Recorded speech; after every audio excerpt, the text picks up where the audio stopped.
Before I get started, I want us all to close our eyes for a moment. It may seem hokey, but it's something that I think is important. Let's close our eyes. And let's envision that one teacher or multiple teachers that may have made a long-standing difference in our lives. See their faces, plural if necessary. Think about your connection with them and what they meant to you. And now think if they would have stopped teaching before you became their student. What if you never had the opportunity to be in their classroom? What if their legacy in your life would have never developed? You can open your eyes. This issue is so deep, so embedded in how I view teacher quality and equity across the state of Arkansas. I'm so thankful and blessed to be with you tonight because the Clinton School, their legacy, their reputation is so grounded in public service.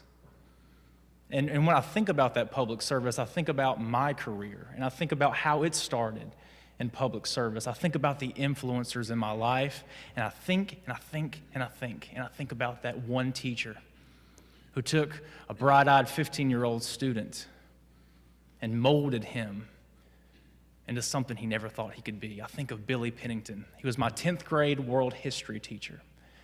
Mr. Pennington was a world traveler. He was bright-eyed. He was 28 years old, and he gave everything he had to his students. I love that man. Without a doubt, he was the most influential teacher I had, and it wasn't just for me, it was for other students as well. Now, I'm the product of a long line of cotton mill workers. I'm the first person in my family to go to college, and Mr. Pennington knew this. He met me exactly where I was to take me somewhere that I never thought was possible. He inspired so many teachers now. I look back at his life and I think about what if Mr. Pennington would have stayed longer than 8 years? What about 30? Some teachers teach for 40 years. The influence, the possible influence Mr. Pennington could have made. Immediately after receiving my diploma from Gaffney High School, I received a letter of acceptance to the University of South Carolina. I was excited, ready to go to college, ready to make something of myself. But right after I received that letter, I received another letter from Billy Pennington, my mentor, my idol, if you will. And in that letter, I never will forget the closing words. It says, "Jonathan, I am not proud of you because you're going to college. I'm proud of you because you're a man of integrity. Let your college degree be the springboard for your public service." This man, my mentor, my teacher, my guy, project-based learning, trips across the country to go see the inauguration of George W. Bush. These factors impacted me to view myself as more than just a socioeconomic statistic, and we all have that in common. We all have those teachers in our lives who've made that long-standing difference. We closed our eyes a moment ago and we thought about them. My task today, which I will attempt to do in the next few moments, is to discuss teacher retention. How can we how can we help the Billy Penningtons of the world, the Mr. Penningtons of the world, to stay in teaching for longer than 8 years? How can we make sure that in Arkansas and across the nation, we have a force of teachers who give everything they have and who are supported to do so? Now, there are many ideas about how to do this. We all know that. I mean, there's plenty of things. People throw out ideas all the time. And I'm no policymaker. I'm not going to attempt to make any policy recommendations tonight. That effort will be very futile. But I do want to provide some stories from my life, some examples that I can point to, and some research data to suggest that this issue, teacher retention, is vital, is inseparable from equity.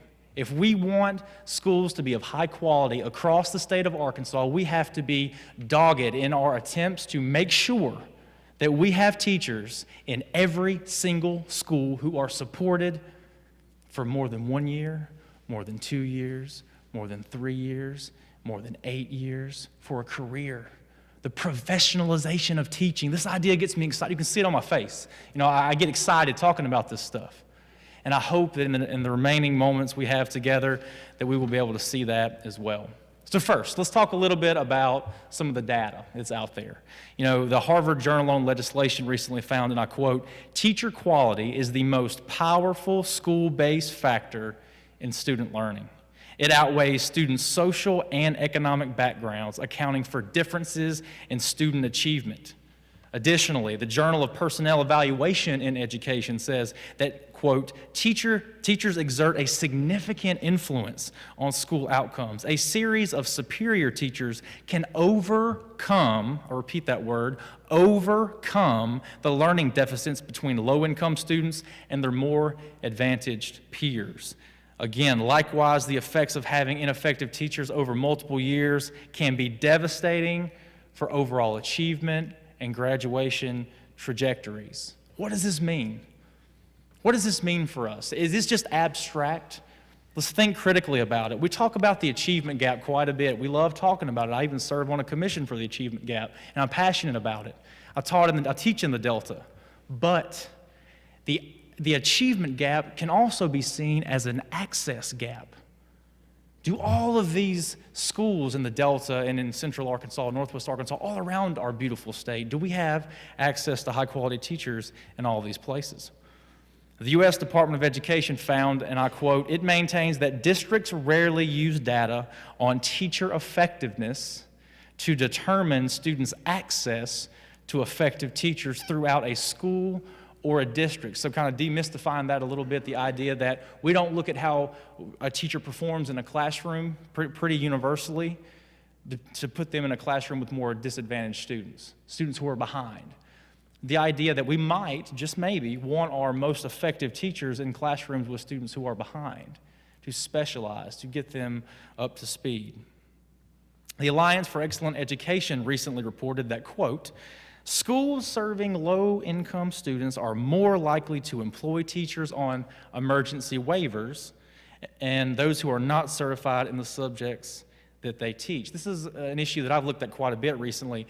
In an era where we look at math and science as being so critical, we really want high-quality math and science teachers, we have 50% of our students being served by teachers who are not certified in those areas. Can we honestly say, as a system, this is nationally here, that we are preparing our students for the jobs that are coming next? We love to talk about that. We don't know what jobs we're preparing our students for. Well, if we don't have certified teachers in those classrooms, are we preparing them at all? These are questions that we should ask ourselves. The National Commission on Teaching America's Children also includes that high-poverty schools experience teacher turnover rate of about 20% per calendar year, 20% per year losing teachers. This is 50% higher than more affluent schools. Let's do a little thought process here. I'm teaching at Palestine Wheatley High School. I'm a proud patriot, and I love that school. Next year, and I was talking to the superintendent and the principal, next year it's possible that our school will lose 40% of our teachers. We don't know that for sure yet, but it's possible. In the Arkansas Delta, if we want to have sustainability and we want to have a high-achieving student force and teaching force, and we're losing 40% of our teachers every year, we have to do better. We have to ask ourselves the tough questions to bring that point home. And it's easy to look at these issues and to think, well, it's broken. It's all broken. It's all bad. And we hear that a lot in the media sometimes. Guys, I'm here to say I'm hopeful. I've been in the trenches, and it's not all doom and gloom there. It's the reason I wake up in the morning. And there are educators, I see them here, who are so passionate about that issue. And I know not all of us here are in education. I'm aware of that. And tonight, for the remainder of our time, I want us to look a little bit at some stories from real people in real classrooms in real cities that can teach us something about teacher retention, keeping teachers in the field to serve our most disadvantaged students. I want to talk a little bit about four things that I believe are highly influential in our minds, our access gap that we have in our brains thinking about this. First is proximity. Are we close enough? Are we really close enough to the issues at hand to make an informed decision on what teachers need? 2, are we hopeful? Are we really hopeful about the issues? 3, are we willing to do things that are uncomfortable? As public servants, I'd like to think that we are, but I just want to pose that question. Are we doing the uncomfortable things? And 4, do we understand the power that identity plays in our lives? First, let's talk about proximity, all right? So I believe that closeness matters. I believe that if you're close to something, that you will gain perspective. You'll understand the nuances of an issue. As Andrew mentioned earlier, I teach at Palestine Wheatley High School in the Delta, and I've wrestled with this issue of educational inequity. I have, daily. And when I think about all these factors that can sometimes weigh teachers down, I think about a classroom I had in my first year. Okay, I had 8 students in that classroom who were special education students. I had 15 students who were behind grade level on state examinations and 2 students who were academically advanced. That's quite a bag of students to have in a classroom for a young, bright-eyed 22-year-old teacher. So how did I handle it? Well, just so happens there was one student who was very quiet. He sat in the back of the room, like some of you are doing back there. And he didn't cause much trouble for me, but in the hallways and in the school, he was known as a troublemaker. This student couldn't read. And when I say couldn't read, I mean at all. This student couldn't read at all. He was in the 11th grade, had been passed through. And I didn't know how to teach him to read. I didn't know the nuances of reading recovery and all these programs. I just barely became a teacher. So as a result, I felt like I didn't know anything, and I didn't know how to help this kid, so he slipped through the cracks.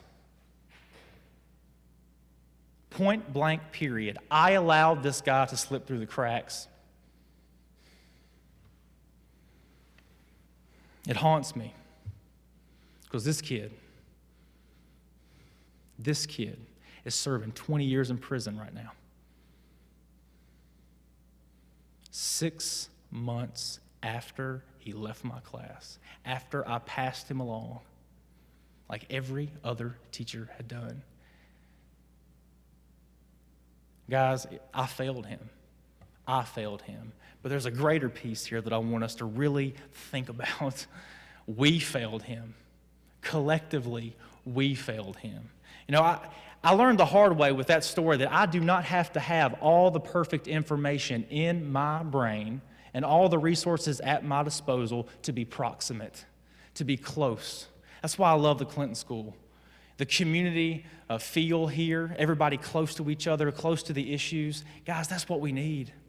We need people who are absolutely in the thick of the fight with us. Teachers understand this, especially teachers in low-income areas. We understand this. We know it. Every day we are working our hardest to ensure best practices. It's not all doom and gloom. Your presence here shows me that you care about this issue. And when we go back into whatever communities we go into, be close, be proximate, do something to be close to the issues. Now, long before I entered the classroom, I learned something about this. I did. As a student in rural South Carolina, I was close to it already. As I mentioned earlier, I'm the first person in my family to go to college, and I can remember sitting on the porch with my dad. He was a cotton mill worker. I remember sitting on the porch with my dad and discussing his life in the cotton mills, his work, his stories about teaching himself how to read as a 12-year-old kid, because his teachers thought his head was full of rocks, quote unquote. These seem like stories from 100 years ago. These were happening in the 70s. It began to shape who I was and shaped how close I was to the issue. I never thought that I would enter the field of education. I was going to be a lawyer. But being close to Mr. Pennington, being close to my father, being in the struggle, being in a low-income school, being in a low-income district, being in a community that cared more, just to be blunt with you, cared more about football than it did the academic achievement of its students. I could empathize. So I teach in Palestine Wheatley for many reasons, the least of which is not my past. I'm connected. And I believe that we understand this. I think this is a reminder for most of us. We understand that in order to do something, to do anything with this, we have to be close. I'm so proud to be a teacher in Arkansas. I'm so proud to be working at the Department of Education because I see people in the trenches working hard to ensure equity across our state. Secondly, I believe in being intentionally hopeful. Now, we think about hopefulness as a pie-in-the-sky thing. It's like, well, either you're hopeful or you're not. Guys, I think at the Clinton School, we understand that it's a little bit different. It's intentional. It's gradual. It's every day. You choose it. I like that existence a lot better, to be blunt with you. The idea that you can choose to be hopeful every single day, to do the work, to be close to the issues. As public servants, we are sometimes called to stand in the midst of what might seem like hopelessness, to stand witness to the hopeful. I want to stand witness to the hopeful. I want to be a teacher standing in a place, in a system that some people outside who don't understand it say is broken. You know what? I think I'm broken too. We're all wanting something. We all desire something. We all feel a little empty on some level. The answer, in my opinion, is to give. Give your time. Give your consideration. Give your hopefulness to people who need it most. You guys don't bat a blind eye at that, and I know it.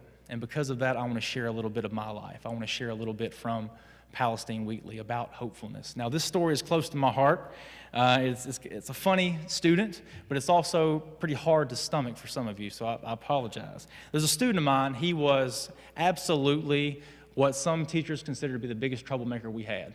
He was. I mean, he was around the school doing all kinds of things, and, the way I do, I'm kind of, somewhat charismatic. I pulled him to the side, put my arm around him, and said, "Hey, what's going on? Tell me what your life's about." At first he was reluctant, but then over time I realized his mother passed away the year before. He had a 10-year-old sister that he loved dearly, and he was trying his absolute best to be a father to this young girl. I was the first person in the school that he told. And so I was trying my best to really make a difference in this kid's life. Well, over time, we built a great relationship, understood how angry he was, and we developed this little system where he would get really mad. He'd come in angry, and I'd say, "All right, man, we're going to do this thing called stream of consciousness writing." And for those of you who don't know, stream of consciousness writing is just where you go to yourself and you write feverishly whatever is on your mind. And for some students, especially those who have anger issues or students who are troubled, it allows them to refocus. Well, this kid refocused, and he loved doing it. And, I'll fast forward a couple of years. This past year, actually, I received a phone call. Didn't recognize the number, but the voice on the other end was undeniable. It was this student, this exact student. I remember where I was. I was in the Target in Memphis, Tennessee. And I was walking through trying to buy some toothpaste, and I stopped. I kind of walked back, and I remember I can see, it's funny to say, I can see the underwear section in the Target, and I was like, kind of walked over in the corner, there was nobody around.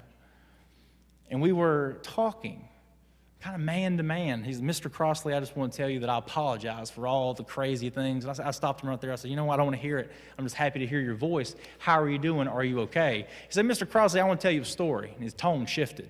It went from being, this kind of jovial to very serious. "Mr. Crossley, I tell you a story. And I know you might not know this story, so sure, whatever you want to say to me, go ahead and say it." So he starts telling me the story about he felt overwhelmed in life back then. He felt like he couldn't handle his life situation. He felt like it was too much, as often high school students do that. But his next words really struck me and caused me to sit down in the middle of the Target. He said, "Mr. Crossley, I thought about killing myself. I had it all planned out. I sent my sister to a friend's house, and we were going to, have a nice little meal together, and then I was going to end it all." So, "Mr. Crossley, I got to thinking, I really enjoyed those stream of consciousness writing assignments, and I had my notebook there, so I figured I would just try it out. I'd write for 5 minutes and just see what happened." So he did. He wrote for 5 minutes. 5 minutes turned into 10, 10 to 20, 20 to 30, and 30 minutes to 2 hours. This kid, this troubled kid, sat down in his kitchen and wrote for 2 hours about life, about his thought process, about what mattered. And the thesis of his stream of consciousness was clear. His life mattered, his sister's life mattered, and somebody believed in him. In his opinion, that person was me. And I'm not telling you this to be heroic. I don't think it's heroic. I think we all can do it. It's standing in the gap of what might seem like hopelessness to being the witness of something hopeful. We all have people in our lives that we know other people write off. I mean, think about those people for a second.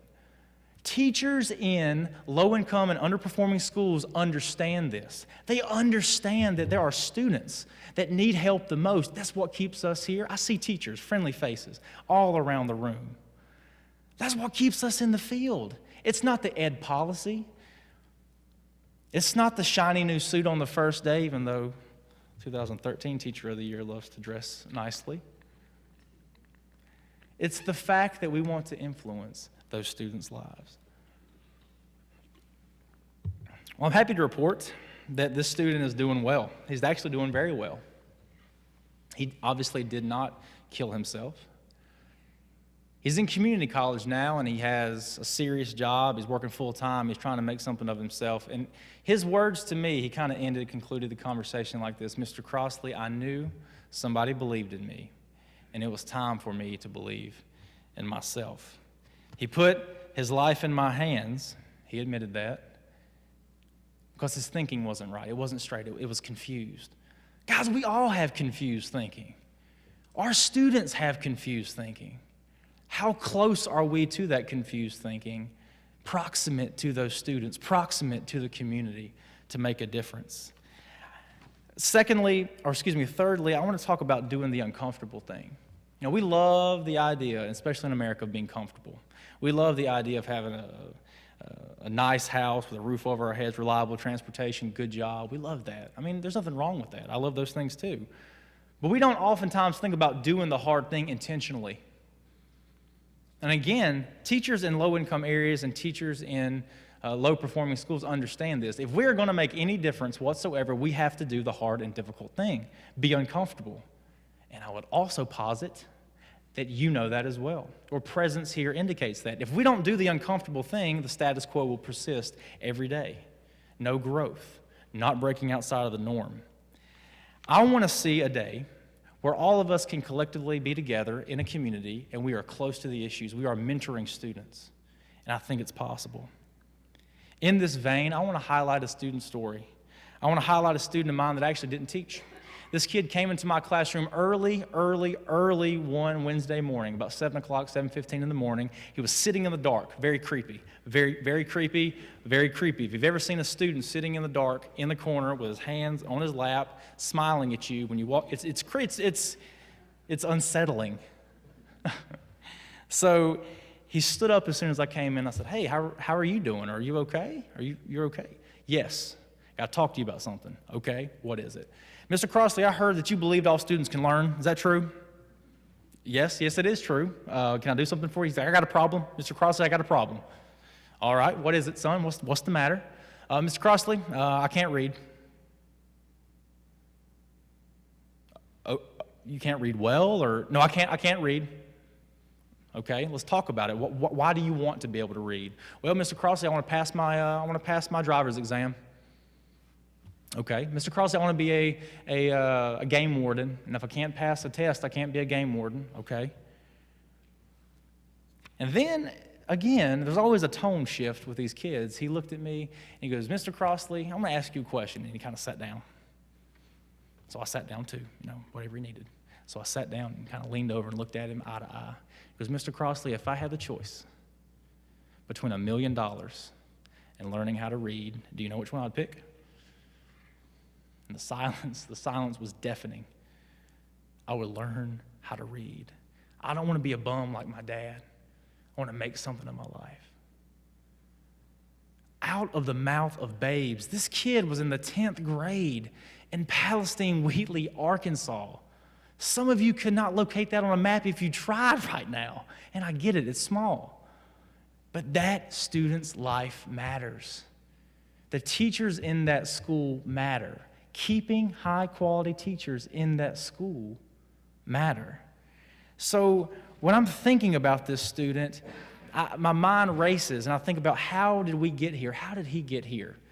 And believe it or not, he actually told me. He embraced me, he hugged me, and he needed somebody to be there, so I hugged him back, and we're having this moment of, catharsis, really. We're both crying. He goes, Mr. Crossley, people think I'm this bad kid. You know how it all started? How? How did it all start? He was in the 5th grade, and he had a teacher that would call on him alphabetically to read. And I think we've all had a similar experience. I mean, we're all of a certain age. So we're sitting there and we're reading, and then the next person. To a kid that can't read, this is a nightmare. So right before it was his turn to read, he would throw a piece of paper, punch somebody, or get up and make a loud noise. And he admitted this. He wanted to read, but not if it meant everyone in the room would think that he was dumb. Heartbreaking stuff. We can do better. I know we can. I look at your faces, and I know some of you personally. We can do better. And in my view, the way we do better is keeping those high-quality teachers in the classroom. I'm proud to report I helped him learn how to read a little bit, and he passed his driver's exam. He's working on the other piece of it. It's not heroic. I'm not being heroic here. This is something we all can do. You just choose to do the uncomfortable thing. One of my favorite basketball players is Kobe Bryant. Some people hate that guy. Well, I like him a lot. I think he's a very good basketball player. Kobe Bryant says, I'm the guy who will look at you and tell you you have a piece of spinach in your teeth. I don't want you walking around the whole room looking stupid and making me look stupid too.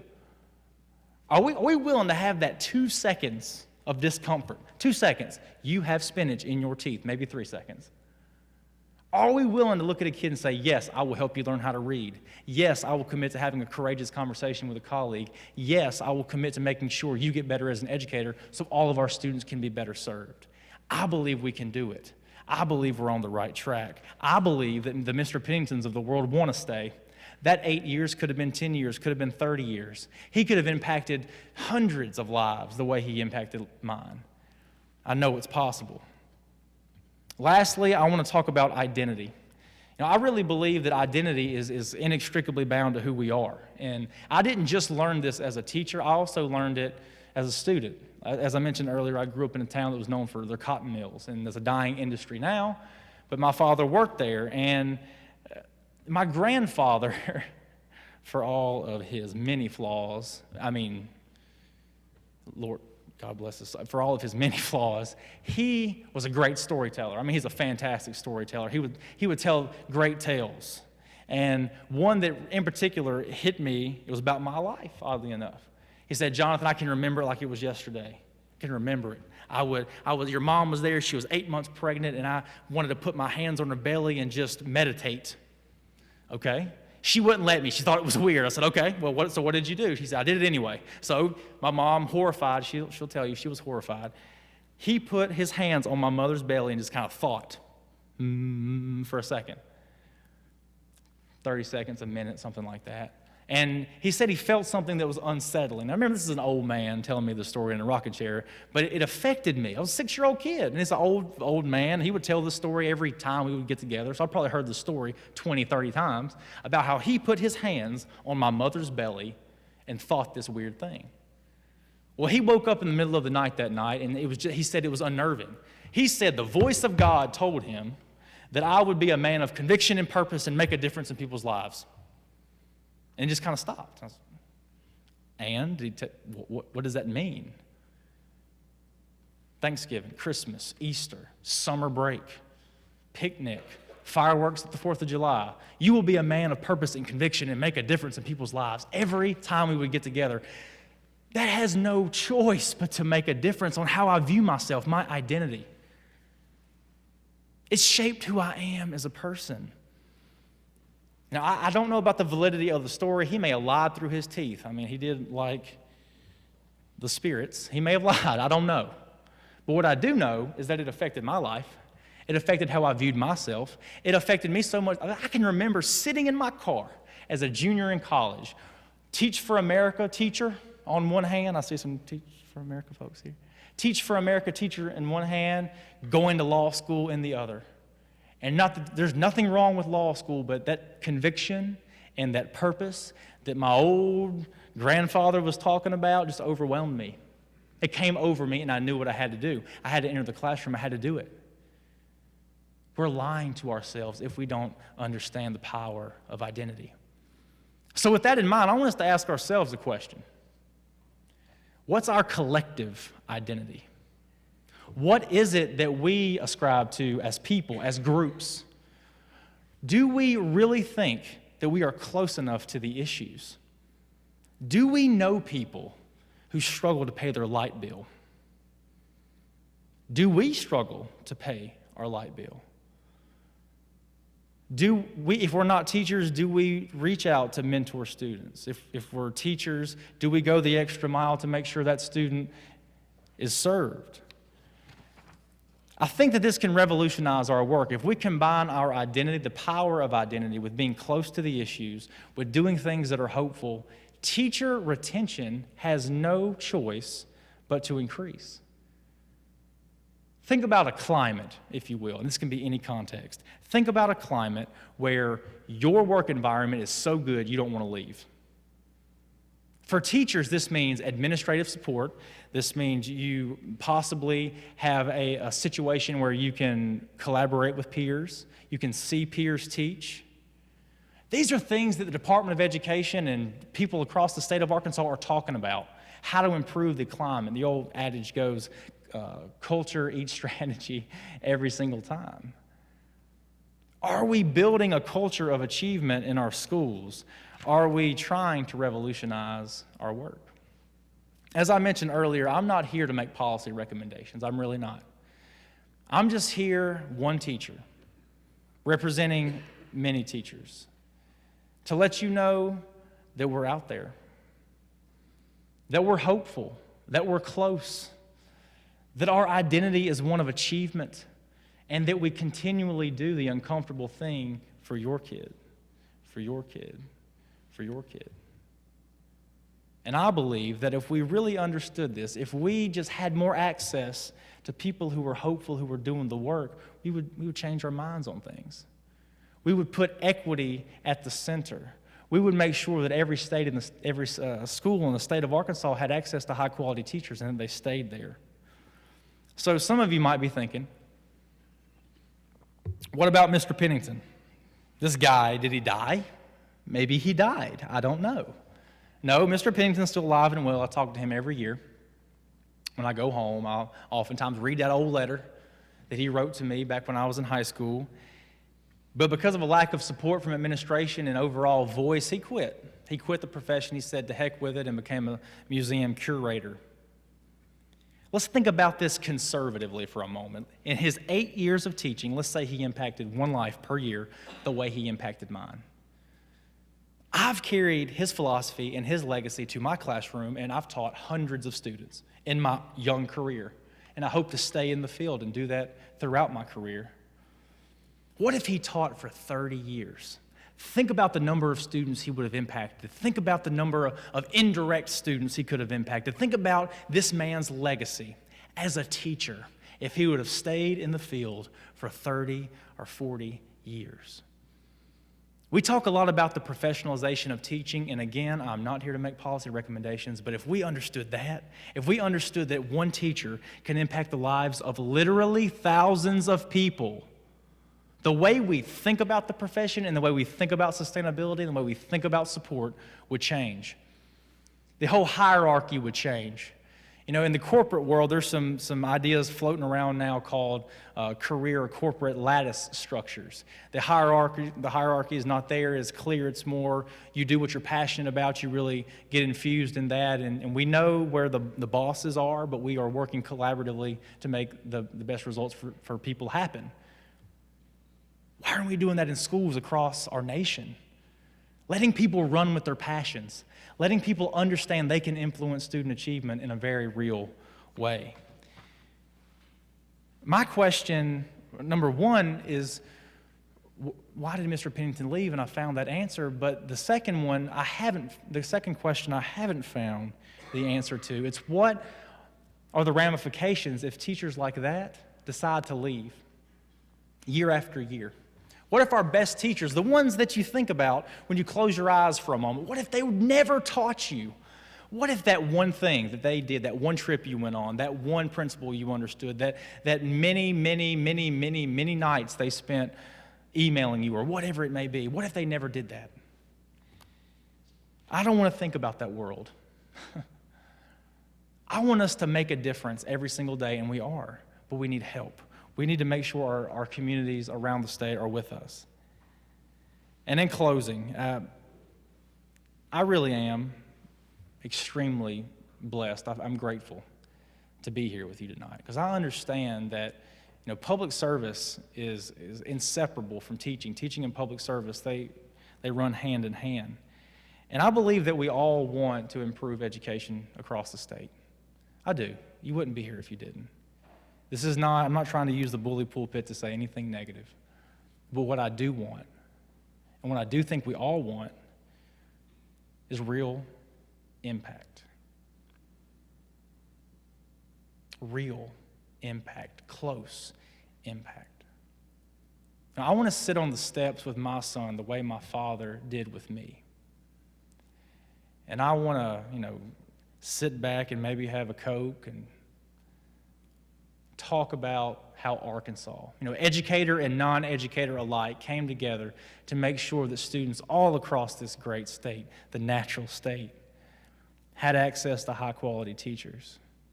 That's a pipe dream that I think can be a reality. But we have to understand, we must understand, that teacher retention is a key factor in that. If it's the number one school-based factor, let's take the community out of the picture. The research indicated, that I mentioned earlier, that it's the number one school-based factor for student achievement across socioeconomic groups. If we understand that, we must do something to fix it. There are teachers like Billy Pennington who are out there, who are on the fence. They're teetering back and forth. Should I leave? Should I stay? I believe that we all play a part. We all have a part to play in keeping the Billy Penningtons in the classroom.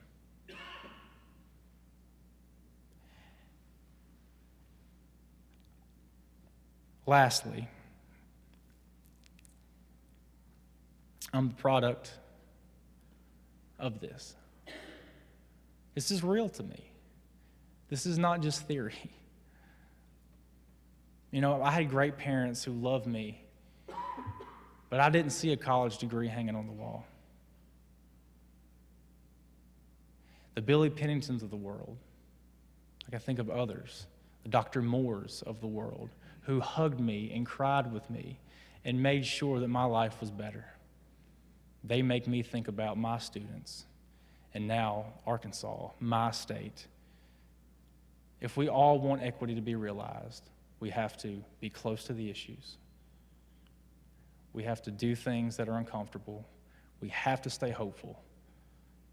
And last but certainly not least, we have to make sure we understand that identity matters so that all students, regardless of background, regardless of zip code, can achieve at the highest level. Thank you.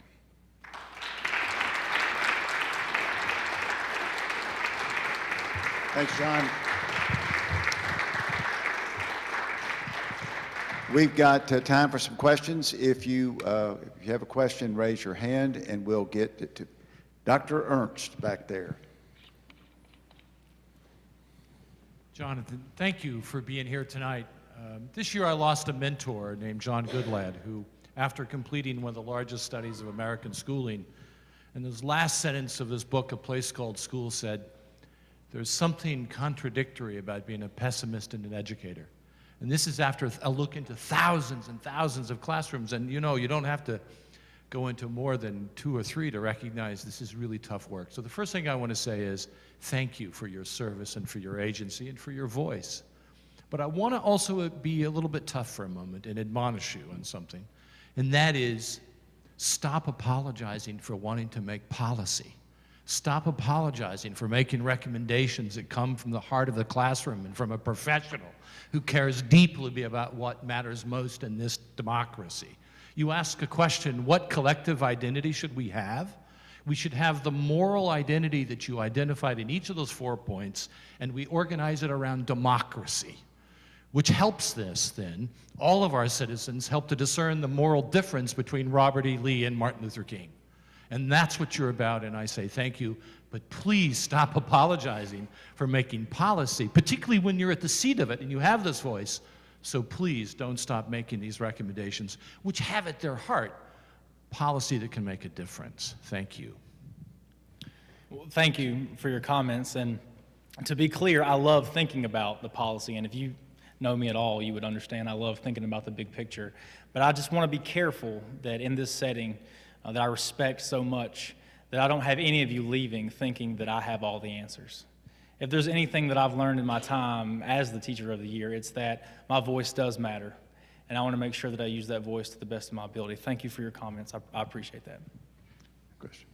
John, let me ask you one right here. You made a comment which was striking to me. It said that, I think I'm quoting right, nationally that 50% of the students studying math and science are being taught by teachers who are not certified to teach math and science. That's a national number. Do you have any numbers like that on Arkansas? Do you know, I don't know the actual number in Arkansas. I think we're still trying to figure some of that data out. There are people in this room who could speak to that, I do believe, though. That's an amazing stat, that Right. it's that many people. I agree. Any other questions for John? There's one at the back. Yeah. Hey, Christian. Hi, I'm Trish. I went to school here a couple years ago, but it's awesome to hear you talk, and your clear voice and experience and example, leading by example, is tremendous. So thank you. I'm looking at starting a school myself, and I'm playing with the idea of a different governance structure, and I'm getting a lot of different feedback. So in your experience, when you think about teacher retention, in my experience, I wanted to run as fast as I could away from what I saw as an ineffective leadership system. How do we change that, and what does that look like? There are many models of that. I think at the heart of a structure, a governance structure that shifts to a more distributive model, and I've talked about this at length in other settings, where we have teacher voice at the table, we have teachers at the table, we have teachers understanding how powerful they are in a school. I mean, there's a movement I've talked about with some of my colleagues. They're literally teacher ran schools. What is it called? Teacher-powered schools.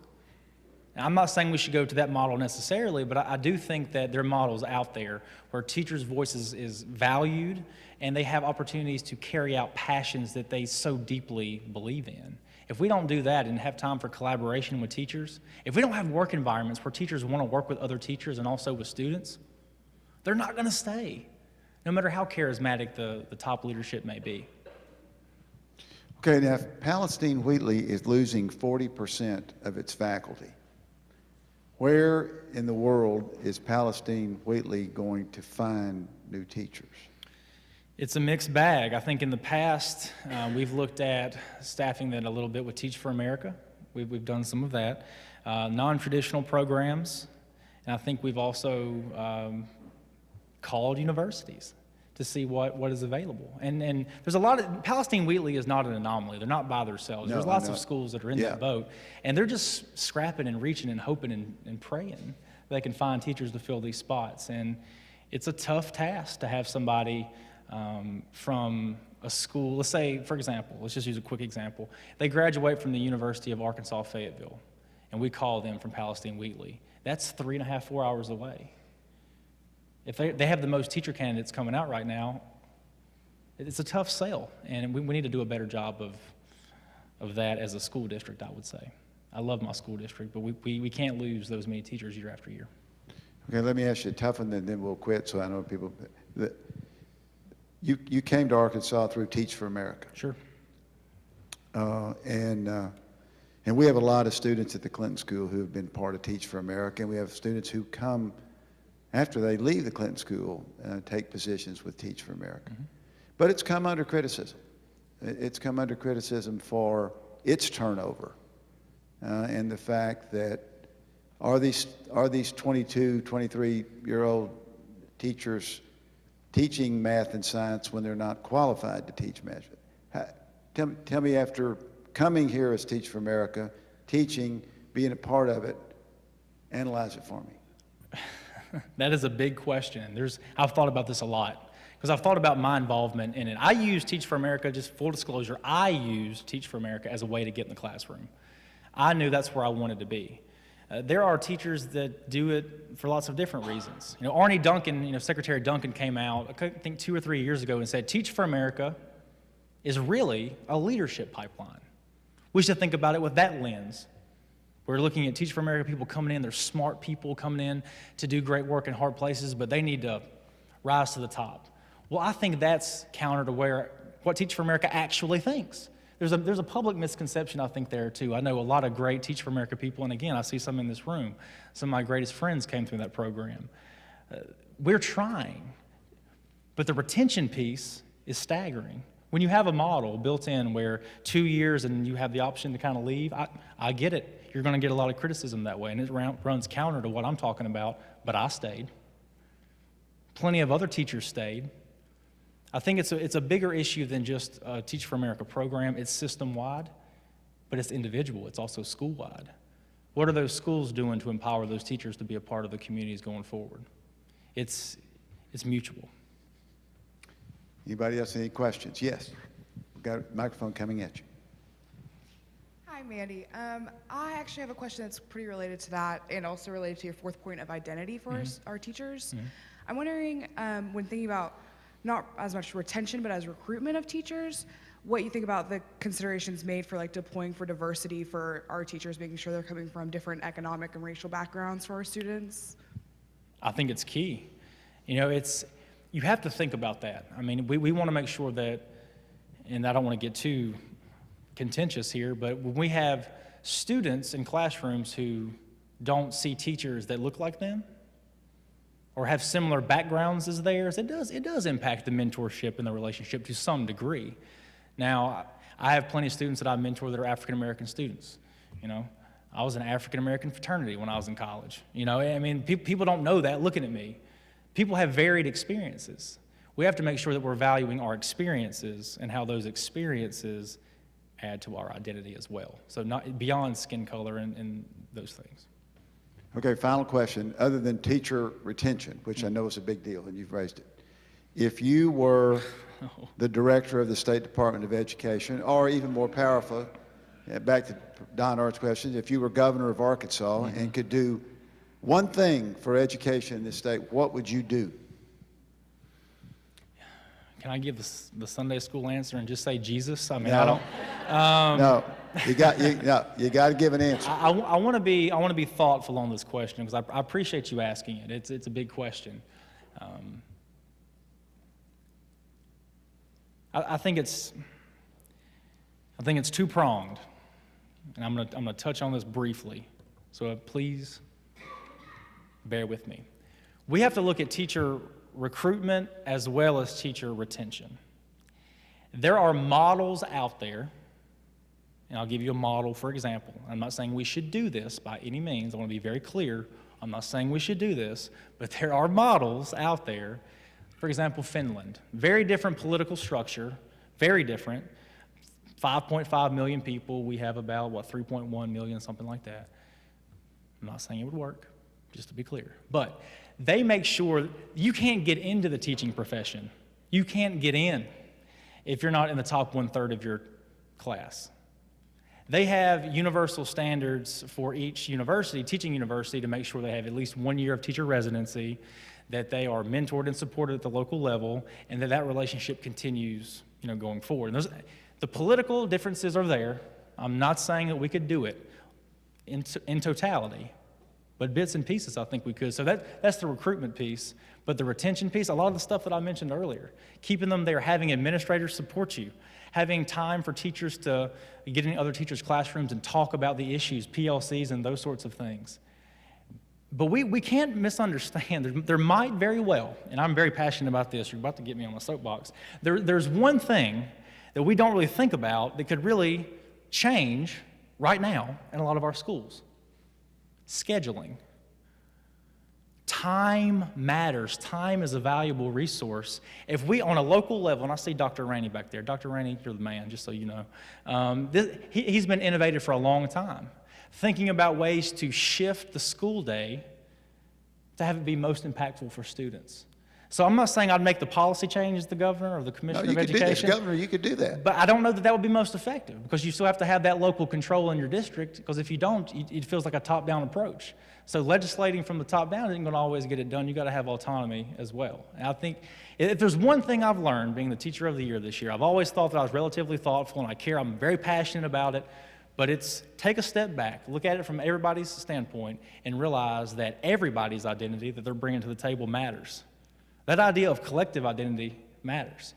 So if the governor makes a decision or the commissioner of education makes a decision, there are people who are going to respond to that decision. We have to value all those voices. Well, you can see why he's Arkansas's Teacher of the Year. Let's give a round of applause to Jonathan Crossley.